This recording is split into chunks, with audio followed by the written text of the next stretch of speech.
Buying a home is a major life event. Right after reaching this pinnacle of happiness, my marriage began to fall apart. I'm Anna, 30 years old. My husband John is 35, and we have a 3-year-old daughter, Sarah. We finally got to buy our dream home. When I tell people this, they usually respond with something like, "Wow, that sounds perfect. You must be so happy." Normally, that would be true, but not in my case. Lately, I've been stressed out by the new house we're building and our mother-in-law, Maria. The first step towards our relationship's breakdown happened when we left our daughter at my in-laws' house. Both my husband and I work full-time and barely have any free time during the week. We mostly went house hunting and discussed design plans on weekends. Bringing Sarah along was tricky because she'd get bored and fussy, so we usually left her with my parents who live nearby. But one morning, my father was sick and had to go to the hospital, so they couldn't take care of Sarah. I thought we'd have to cancel our plans for the day, but then my husband suggested, "Why don't we leave her with my parents?" To be honest, I don't get along well with my in-laws. They believe there's no need to be considerate of their son's wife, and that they can say whatever they want to me since I'm just their daughter-in-law. What era are they living in? Besides, I felt uneasy about asking them to take care of a 3-year-old on such short notice. But if we postponed our plans, it would delay the house's completion. After much deliberation, I reluctantly decided to leave Sarah with them just for that day. Once our errands were done, we bought some fancy sweets as a thank you gift and headed straight to my in-laws' house. By the time we arrived in the evening, my in-laws were in a good mood, likely because of the gift. After thanking them and heading home, Sarah asked, "Mommy, where's Grandpa and Grandma's room in the new house?" I was taken aback. Sweetie, what are you talking about? Did Grandpa and Grandma ask you that? What did you say?" "I said I didn't know," she replied, then resumed talking to her stuffed penguin. Maybe they were wondering if they would have a room to stay in when they visit, I thought. From then on, my in-laws started visiting often during the evenings and holidays when we were home. Currently, we live in a small, old, rented apartment to save money for the house. Whenever my in-laws visit, they make themselves comfortable and demand to see the house plans. Before I can stop him, John eagerly shows them the plans and starts explaining everything. Why does he have to show them everything? It's bad enough they come over so often. After that, my mother-in-law always bombards me with questions. It's like a congressional hearing. And it's not John who has to answer, it's me. I can almost hear a chairman call my mother-in-law. "Maria, your turn to speak." "This kitchen layout is impractical. Change it. The living room is too small. Make it bigger. As people age, they need larger spaces to feel comfortable. And one kid's room isn't enough if you have another child. What are your thoughts on the declining birth rate?" Okay, that last one is a joke. She hasn't grilled me on birth rates yet. Now it's my turn to speak. "Anna?" We discussed this with the contractors and made decisions together. The foundation is already laid, so we can't change the layout now. Please understand. I said this rather irritably. Then she starts asking about furniture and appliances, digging for every detail. My mother-in-law claims to be a home professional. "I visit many friends' homes and study their rooms. With my trained eye, I can easily tell what's cozy and stylish. Ugh, this house, this room is all wrong. It'll drive away good luck and make work difficult. Just terrible." Yeah, right. She's no expert, just a meddler. I got so fed up that I joked. Why don't we make it a 2-family house and split the cost? My in-laws were furious. "Are you saying we should pay? How ungrateful." "I hate the idea of living separately like strangers." That day, they left in a huff. Yeah, go ahead and leave. You aren't my parents anyway, and I don't owe you any respect. You're just a burden. That night, after putting Sarah to bed, John angrily confronted me. "My parents are just trying to help. Don't be so cold." I'm not being cold. But your parents are really rude, always interfering with our plans and acting superior just because I'm their daughter-in-law. That's normal for parents. You're disrespectful. Think about how others feel for once. Cool off and reflect. He turned away and refused to talk anymore. Sure, they're your parents, but we're a separate family. Besides, they haven't helped us financially at all. They just give orders without contributing, which is incredibly rude. I couldn't calm down and spent the night fuming over the unfairness. Eventually, the house was finished. We were excited to move in, but just after we settled, John dropped a bombshell. Starting today, my parents are moving in with us. Dad will take the bigger room upstairs, and Mom will take the smaller one. Hold on a second. What are you talking about? We agreed the upstairs rooms would be for Sarah. I never heard about them moving in. Besides, your parents might complain about the rooms like they usually do. They won't complain. They've already seen the rooms, so there's nothing to worry about. When did they see the rooms? Day before we had our walkthrough. Wait a minute. Are you telling me your parents saw this house before we did? Yeah. They wanted to see it, so I gave them the keys. It's not a big deal. It's not like it hurts anything. John, acting as if the discussion was over, returned to the task of setting up the TV. Not a big deal? I thought. It is now. I was so angry that I left the kitchen unpacking unfinished and went upstairs. I locked the door and tried to calm down my chaotic thoughts. I was genuinely thankful that Sarah was at daycare, allowing me to think things through alone. This sudden announcement about living together made me lose all respect for both John and his parents. I didn't want to be around them for another second. But we had just bought this house, a significant investment. I needed to stay calm and composed, think about what to say and what not to say for the sake of Sarah's and my future. I stayed in the room, gathering my thoughts, waiting for John's parents to arrive.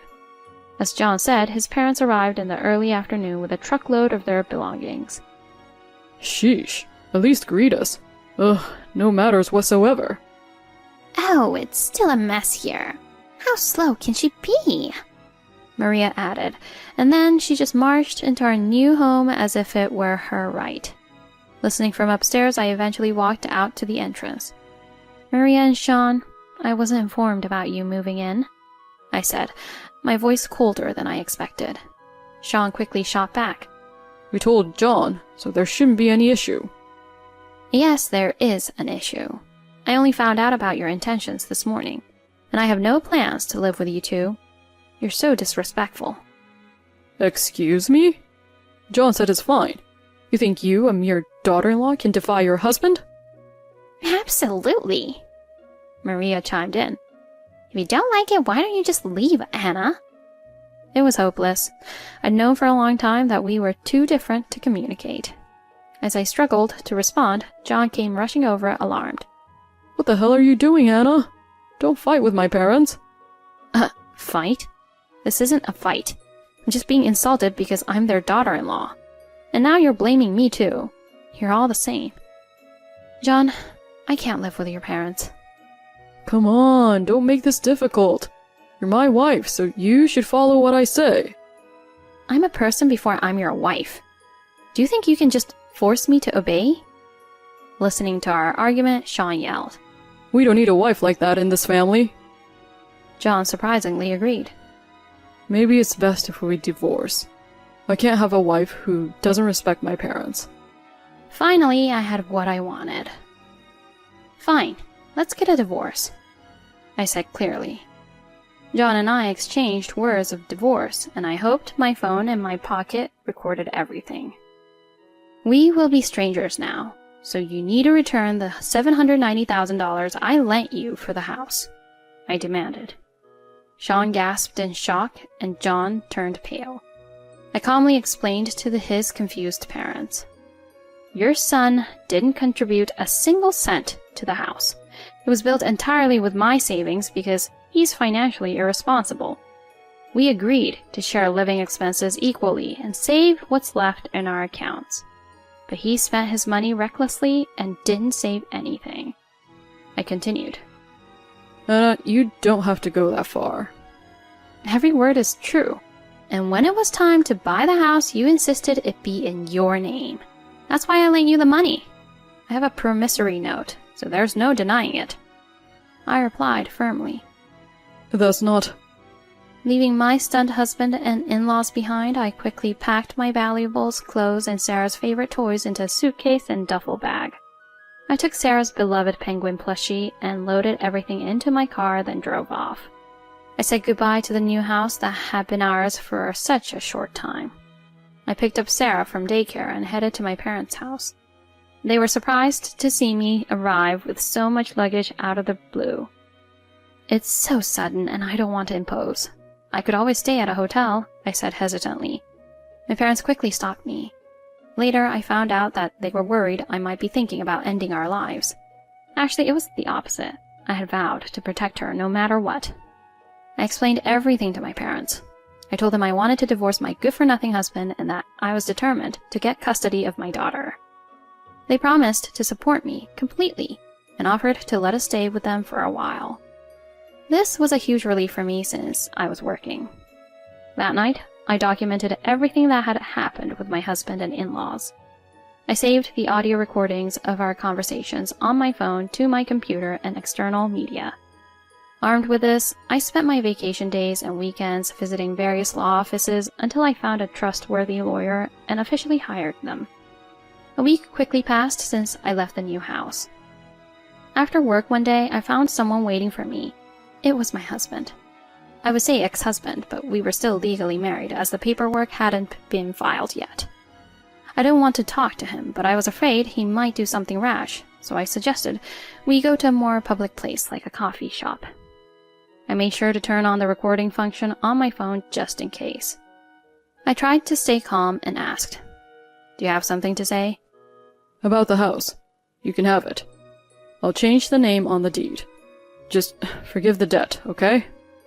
I'm sorry, but I can't live in that house anymore. Your parents were there before us. Who cares about that detail? It matters to me, so it's not possible, I said firmly, taking a sip of my coffee and studying my soon-to-be ex-husband. His hair was disheveled, he had a scruffy beard, and he looked unhealthy.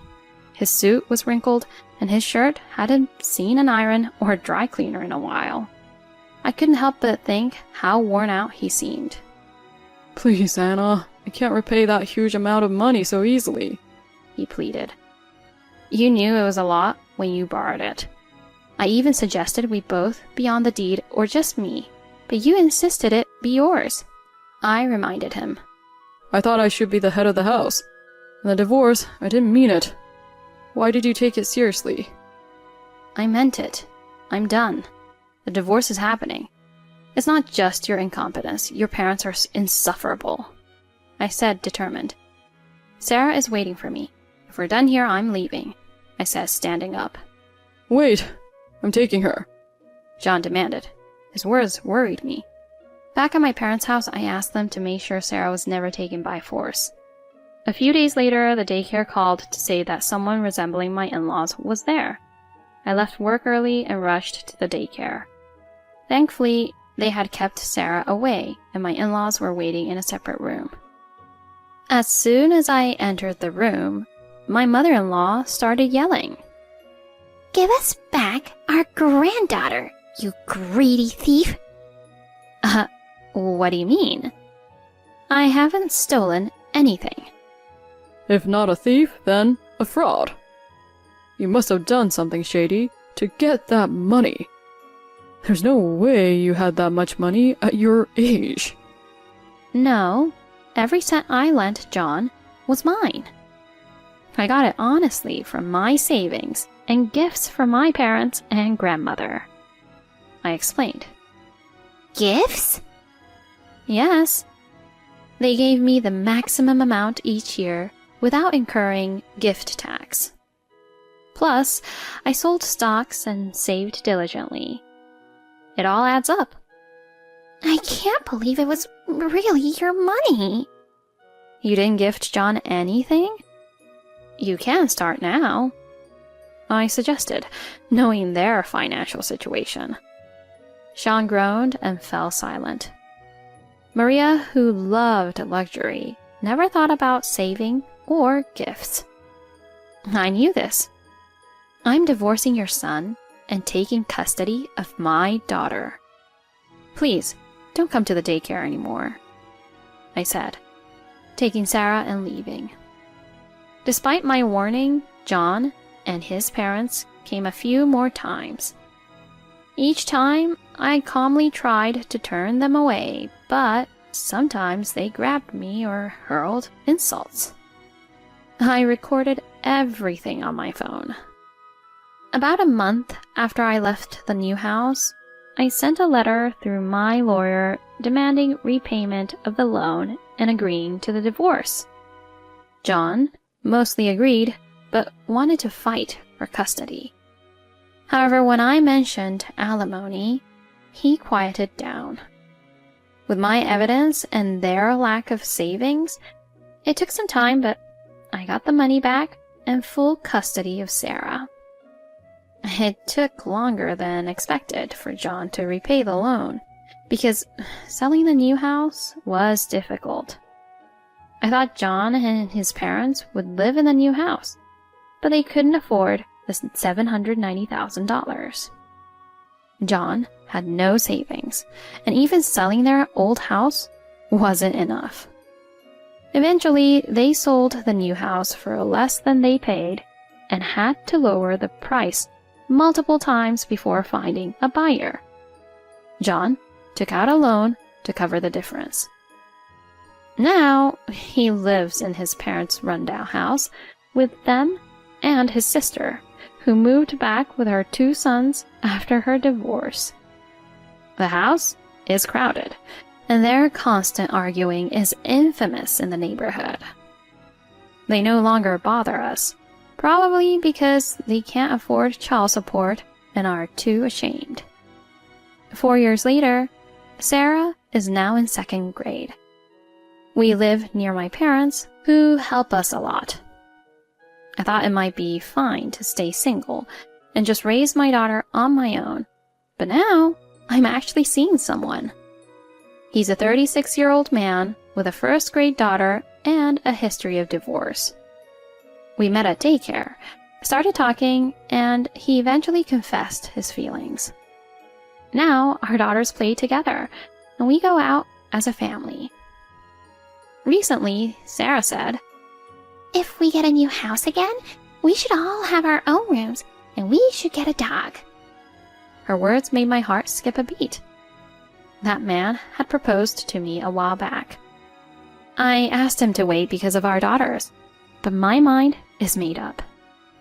I hugged Sarah and said, Yes, sweetie, let's get a new house again. This time, we'll make sure everyone is happy.